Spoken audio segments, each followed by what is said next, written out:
All right, Brian, how are you doing today? Thank you for seeing me once again. I'm doing great. How are you doing today? Doing well, doing well. Um, so like I said, thanks for seeing me once again. I've gone through your assessment and everything. You've done really, really well with treatment so far. You've been in treatment. I see a mark on my face. I'm trying to get rid of it. There we go. Hopefully that's not too destructive. But anyways, so based on your assessment and based on the number of times we've met and all that, I've had a few things, come to a few conclusions on you that I think if you all tackle or find answers to together, it will help greatly with putting you at where you really want to be in life. Okay, so if you don't mind, I'll discuss a few with you. Tell me what you think. If you think I'm right or if you think I'm wrong, just let me know, and we'll discuss further and find a solution. Come up with a solution, not find. Yeah, come up with a solution together as far as the way forward is concerned. Is that okay? Yes, that is fine. Okay, how are you doing today? Let me check in with you. Is everything all right? Yeah, so far so good. All right, Yep. that's good. That's good. So, without boring you with details and what we do here with social work. So, uh, as far as your effect is concerned, right? Your effect, um, I've come to the realization that you have issues with anxiety, you have issues with panic, you've experienced panic attacks and panic disorders in the past, and then you have fear of criticisms. People telling you you're wrong, and it's not necessarily people telling you're scared of that, but because of that, it makes it hard for you to go out of your way to do something, out of being told you're wrong for what you did or what you said. What do you think? Not sure. It could be true. It could not be true. Not sure at the moment. Okay. What exactly mean? Okay. Okay. Um, so for cognition also, I realized that you have difficulty with self-recognition or self-identity, like to actually come to fusion with who you are as a person, what you want in life, where you want to be in life, and what you want to achieve also. So identity crisis, if you like. So self-identity. Would you mind if you can expand that a little bit more? Yeah, so basically, let me see if I can come up with an example. You meet someone, right, and you start talking to them, and you say, "Who are you?" And they say, "Oh, I'm this person." So it's not so much your ethnicity or your race and all that, but it's who you've become, regardless of race, regardless of where you were born and your age and all that. It's what you've carved, a niche you've carved for yourself, what you see yourself, where you want to be, things that you accept, things that you don't accept. So you're not just going with the flow. So if someone comes to you and says, "Hey, do you want to drink at 9 a.m.?" You'd be like, "No, I don't drink at 9." And then there's another person when someone says, "Do you want to drink at 9?" It's like, yeah. I mean, if you're drinking, I'll drink with you.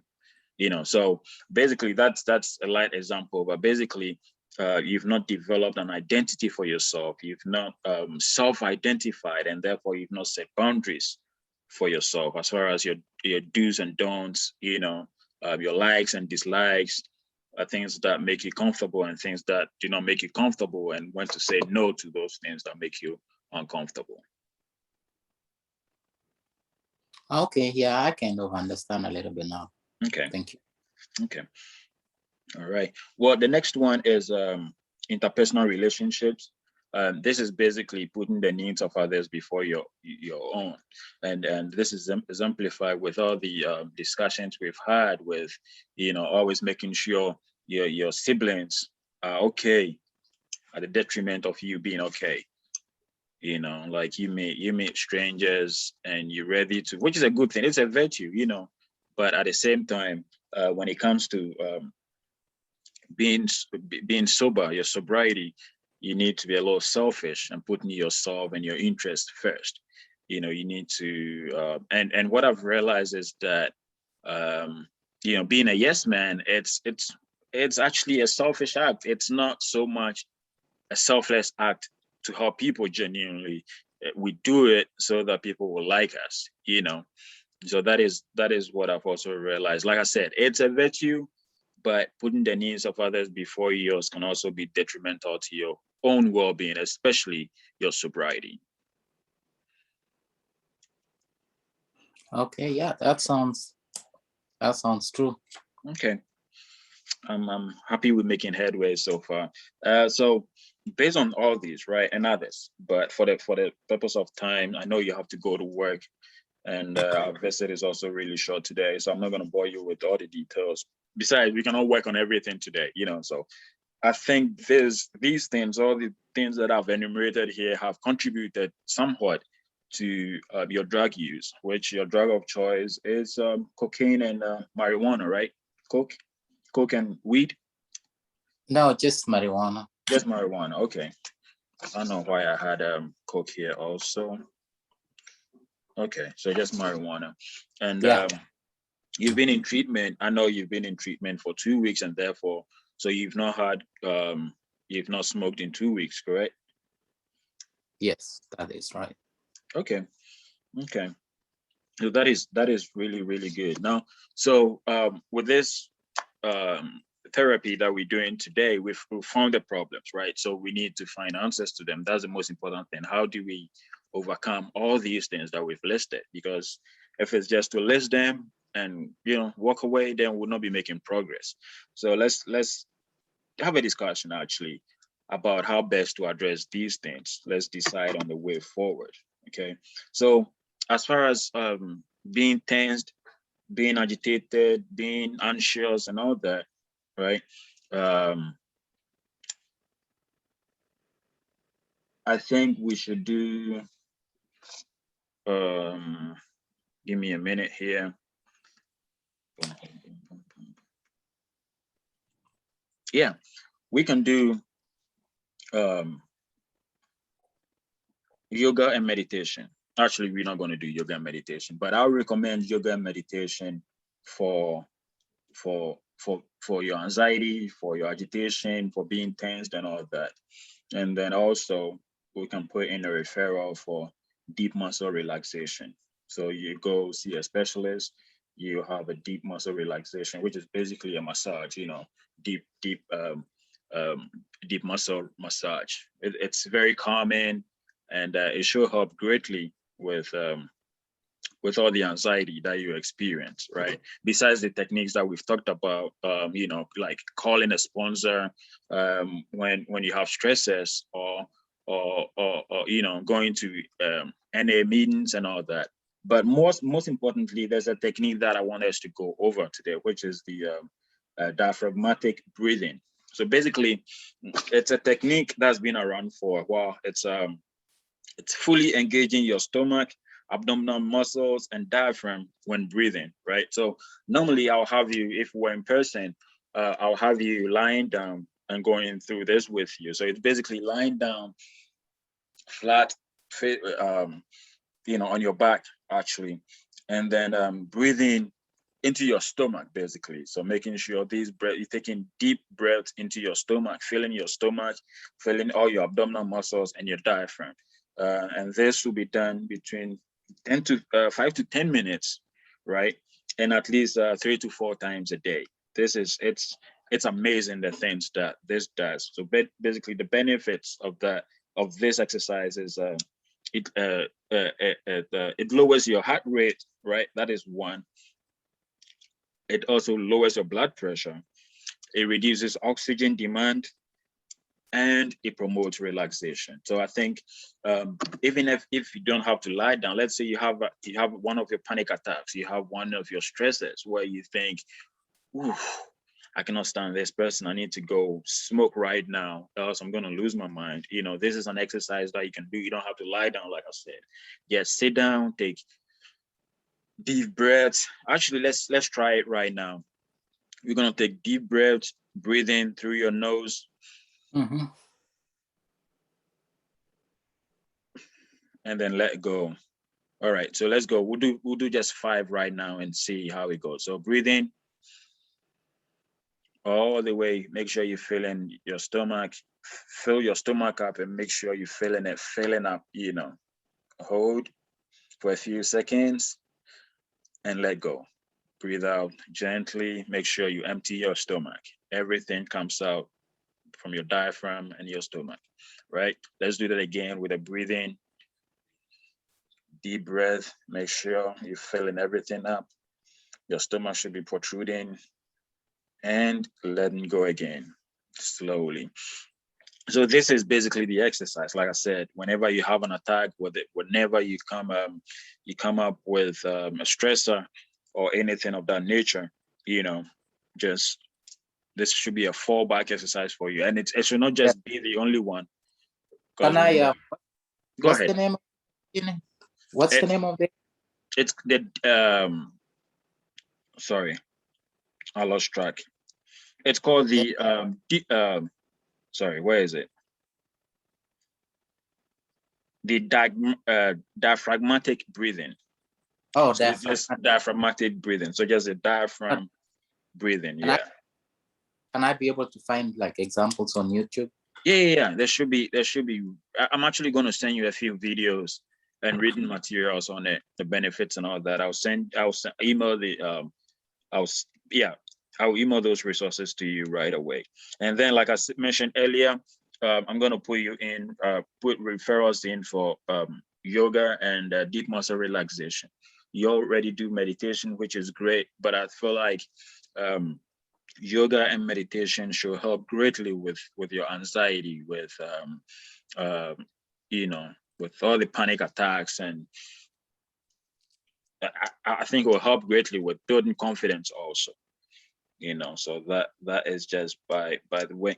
And so the next one that I think we should work on is saying no to your enablers, right? So basically these are stressors or triggers from your friends and people you hang out with. The easiest way out for me will be to say no to your friends and say, okay, these people are no longer my friends. I'm going to cut them off. But how about family?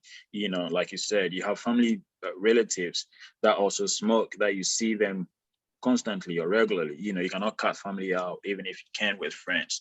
And therefore, there's the need to actually train yourself, have a behavioral rehearsal. We can actually rehearse that right now, of you going in to say to your grandma's house and have all your cousins there smoking, and you say, you know what, this is not good for me.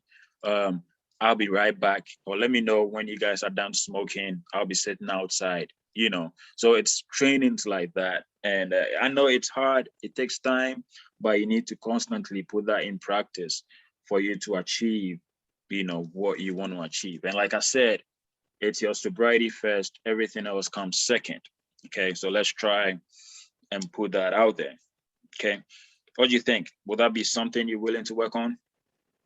Yeah, I should be able to work on this, and then we'll see how it goes for our next appointment. When will the next appointment be again? Our next appointment will be next week, so a week from now, and that will be our last weekly visit, and then it'll move on to once every month from next week. You get? So next week at what time? 9? Yes. 9 a.m.? 9 a.m. next week, yes. Okay, yeah, I will check my schedule and then we'll let you know. All right. Well, let me leave you with an assignment, homework. Okay. So I want you to actually just write about, just deep thought, deep thinking about ways that you can develop a strategy to say no to your friends. It's easy for me to sit here and tell you how to say no to your friends, how to say no to your family, without offending them, one, and all that. But it's up to you to know them and know how to go about handling these things, right? So come up with strategies. I want at least 5 strategies, right, as to how you're gonna be able to develop the habit of saying no, or what it will take you to say no to your enablers, which is family and friends, or peers that you smoke with. And then the next one, so that'll be the first one, right? The next one is to come up with 5 lists on your phone call list. So this will be people that you will call when you have stresses or triggers to smoke. So basically your 5 sponsors, you don't need 5 sponsors to be talking to them constantly, but develop a phone line of people that, when you feel like smoking, you can call them anytime and talk about it, and they can help you with how they were able to cope with addiction during, because like I said, this is the most difficult stage, being sober. You've gone through detox, um, you've been weaned off of your detox medication, and therefore it becomes really, really hard. The stresses are high, the triggers are always there in your face, and therefore there should be a resource for you to, get back on or rely back on for when these triggers and stresses hit. Okay, so just to reiterate, 5 phone call numbers next week, and then 5 strategies to say no to enablers. Does that look like something we can work on? Yeah, that sounds like a plan. I will work on it and then actually write something like a diary about it, and then okay. And then, yeah. Okay. Well, Brian, thank you very much once again. I'm not gonna take any more of your time. I think it's been a successful session. What do you think? Do you think you're getting the results that you need from these sessions, or are you getting the desired results?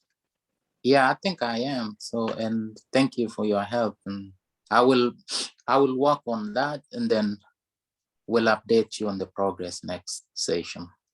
Okay. How are you sleeping? I forgot to ask that. So far, so good. I've been sleeping well. That's good. Well, yeah. So if you need anything, just let me know. You have my phone number, email. Just reach out. But besides that, I'll see you next week.